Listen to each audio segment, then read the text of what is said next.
मध्ये घेऊयात राज्यासह देश विदेशातील 100 बातम्यांचा सुपरफास्ट आढावा। उद्धव ठाकरेंच्या हस्ते मनसेच्या दीपोत्सवाचं उद्घाटन करण्यात आलं।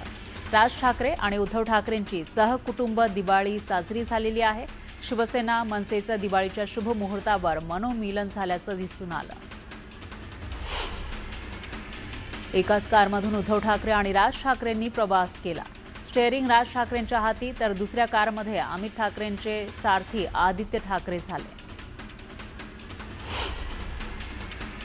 दीपोत्सवाच्या उद्घाटनानंतर राज आणि उद्धव ठाकरेंनी शिवाजी पार्कमधील जिमखान्याची पाहणी केली। यावेळी अमित आणि आदित्य ठाकरेही उपस्थित होते। मराठा समाज आणि आमच्या जरांगे पाटलांमुळे अंतर झाल्याचं भुजबळांनी म्हटलंय। जरांगेंचं टार्गेट ओबीसी नाही तर फडणवीस आहे असंही भुजबळ म्हणाले। जरांगे पाटलांचा आवाज मराठ्यांनीच दाबण्याची वेळ आल्याचं म्हणत भुजबळांनी हल्लाबोल केला।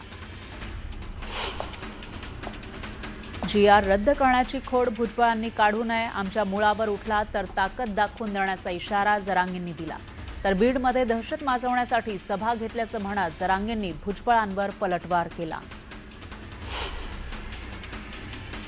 विजय वडेट्टीवार डबल ढोलकी असल्याचं वक्तव्य भुजबळांनी केलं।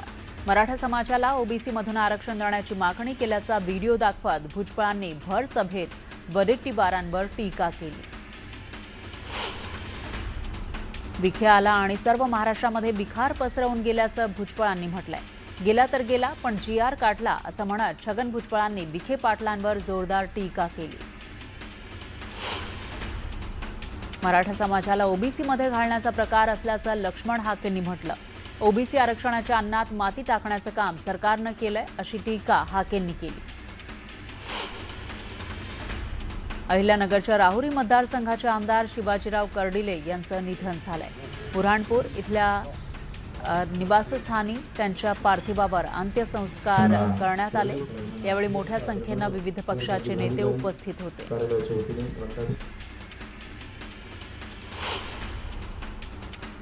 मुख्यमंत्री फडणवीस बिहारवरून थेट शिर्डीमध्ये दाखल झाले। शिवाजी कर्डिले यांच्या कुटुंबियांची सांत्वनपर भेट घेतली आणि त्यानंतर पुन्हा बुऱ्हाणपूरसाठी फडणवीस रवाना झाले।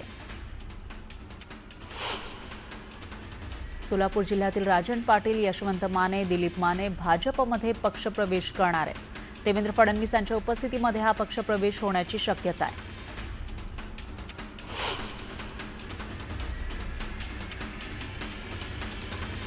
भाजपचे स्वप्नील शहा आणि नंदू पवार राष्ट्रवादीमध्ये पक्षप्रवेश करणार आहेत। पक्षप्रवेश सोहळ्याची जय्यत तयारी केली जातेय। अजित पवार यांच्या उपस्थितीमध्ये हा पक्षप्रवेश होणार असल्याची माहिती।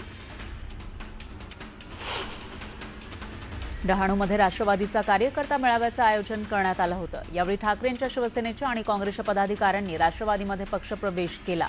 नरहरी झिरवळ यांच्या उपस्थितीमध्ये हा पक्षप्रवेश सोहळा संपन्न झाला। पडळकर उद्या न्यूयॉर्कला जाऊन काहीही बोलतील। हिंदू मुलींना सल्ले देण्याची काहीही गरज नाही। पडळकरांच्या जिमबाबतच्या वक्तव्यावरून राऊतांनी त्यांच्यावर टीका केली। एकनाथ शिंदेंनी विरोधकांवर हल्लाबोल केलाय। मी दरेगावात आलो की अनेकांची पोटदुखी सुरू होते। त्यांच्यासाठी बाळासाहेब ठाकरे मोफत दवाखाना सुरू केलाय असा टोला त्यांनी लगावला। मुद्दा नसल्यानं विरोधक कोणत्याही गोष्टीचं राजकारण करतायत असा हल्लाबोल शिंदेंनी केला। सरकारकडून शेतकऱ्यांची फसवणूक सुरू आहे। शेतकऱ्यांना न्याय मिळवून दिल्याशिवाय राहणार नाही असं उद्धव ठाकरे म्हणाले। शेतकऱ्यांच्या विश्वासाला तडा जाऊ देणार नाही। दिवाळीनंतर मराठवाड्याचा दौरा करणार असंही ठाकरेंनी म्हटलंय। गुलाबराव पाटलांनी संजय राऊतांचा चांगला समाचार घेतला। संजय राऊत म्हणजे फुसकी टिकली आहे असा खोचक टोला त्यांनी लगावला। आमचे सर्वच उमेदवार तयार आहेत, मात्र त्यातील काही बाजणार की नाही याची शंका आहे, म्हणून जास्तीत जास्त बारूद भरणार आणि विरोधकांवर बॉम्ब टाकणार असा हल्लाबोल सुद्धा त्यांनी केला। काँग्रेसचे माजी आमदार मुजफ्फर हुसैन यांनी भाजपच्या माजी महापौर डिंपल मेहता यांच्यावर डबल वोटिंग केल्याचा आरोप केला। या आरोपाला भाजपचे आमदार नरेंद्र मेहतांनी उत्तर दिलंय। डबल वोटिंग झालं असेल तर पुरावा द्या असं मेहता म्हणाले। मतदार याद्यांमध्ये अनेक मृतांची नावं आहेत तर अनेक नावं डबल आली आहेत असा आरोप खासदार अमर काळेंनी केला। यादीतील घोळ दुरुस्त करा आणि त्यानंतरच निवडणुका घ्या, असं अमर काळे म्हणाले. दिवाळीला केवळ 2 दिवस उरले असताना अजूनही शेतकऱ्यांच्या खात्यामध्ये पैसे आले नसल्यानं शेतकऱ्यांनी दिवाळी करायची की नाही, असा संतप्त सवाल माढ्याचे शरद पवार गटाचे आमदार अभिजित पाटील यांनी विचारला.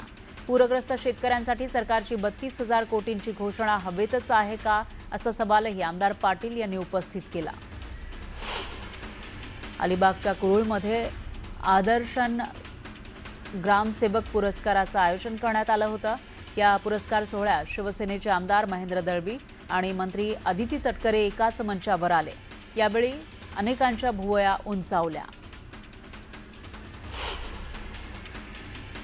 हिंगोली जिल्हाधिकारी कार्यालयासमोर राष्ट्रवादीनं काळी दिवाळी आंदोलन केलं. शेतकऱ्यांना हेक्टरी 50,000 रुपये आर्थिक मदत तात्काळ द्या, अशी मागणी यावेळी करण्यात आली.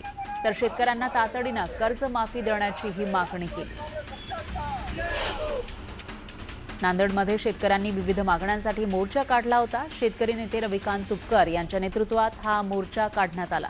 संपूर्ण कर्जमाफी आणि हेक्टरी 50,000 रुपयांची मदत देण्याची मागणी करण्यात आली. पाहुयात पुढची बातमी. सोलापूर जिल्ह्यामध्ये पवार काका पुतण्याच्या राष्ट्रवादीचं अस्तित्व संपण्याच्या मार्गावर आहे. भाजपच्या राजकीय खेळीमुळे दोन्ही राष्ट्रवादीला मोठं भगदाड पडलंय. अनेक बडे नेते भाजपचं कमळ हाती घेण्याच्या तयारीत आहे. पाहुयात याविषयीचा हा स्पेशल रिपोर्ट. भाजपची मोठी राजकीय खेळी. सोलापुरात राष्ट्रवादीला सुरुंग. माजी आमदार भाजपच्या गळाला. मुख्यमंत्री फडणवीसांच्या सोलापूर दौऱ्यातला हा फोटो जिल्ह्याच्या राजकारणात चर्चेचा विषय ठरलाय. अजित पवारांच्या राष्ट्रवादीचे माजी आमदार राजन पाटील, यशवंत माने आणि काँग्रेसचे माजी आमदार दिलीप माने यांनी मध्यरात्री मुख्यमंत्र्यांची भेट घेतली होती. विशेष म्हणजे शरद पवारांच्या राष्ट्रवादीचे माजी आमदार बबनदादा शिंदे यांचे कुटुंबीय सुद्धा यावेळी हजर होते. या भेटीवरून आता राजकीय चर्चेला उधाण आलंय.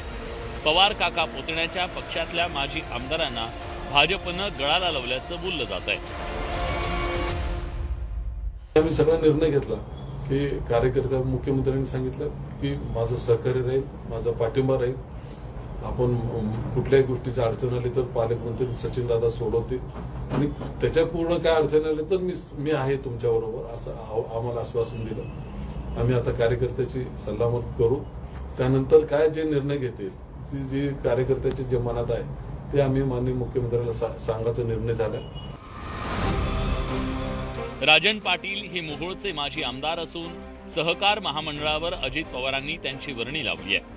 विशेष म्हणजे त्यांना अजित पवारांनी राज्यमंत्री पदाचा दर्जा दिलाय. मोहोळचे माजी आमदार यशवंत माने यांच्याही नावाची चर्चा आहे. तर इकडे शरद पवार यांचे निष्ठावंत म्हणून ओळखले जाणारे बबनदादा शिंदे यांचाही जिल्ह्यात राजकीय प्रभाव आहे. माढा विधानसभा मतदारसंघाचं तब्बल 6 वेळा त्यांनी प्रतिनिधित्व केलंय. अकलूजमधील मोहिते पाटील घराण्याशी त्यांचा राजकीय संघर्ष सर्वश्रुत आहे. काँग्रेसचे माजी आमदार दिलीप माने काँग्रेसची साथ सोडण्याच्या तयारीत असल्याचं बोललं जात आहे. भाजपच्या साथीनं त्यांनी सोलापूर कृषी उत्पन्न बाजार समितीवर सत्ता काबीज केली आहे. सोलापूर जिल्ह्यातील दोन्ही राष्ट्रवादी आणि काँग्रेसच्या माजी आमदारांची मोट बांधण्याचा प्रयत्न भाजपकडून केला जातोय. हे नेते भाजपात सहभागी झाल्यास सोलापूर जिल्ह्यात पवार काका पुतण्याच्या राष्ट्रवादीला मोठा धक्का बसण्याची शक्यता नाकारता येत नाही. प्रीतम पंडित, न्यूज 18 लोकमत, सोलापूर.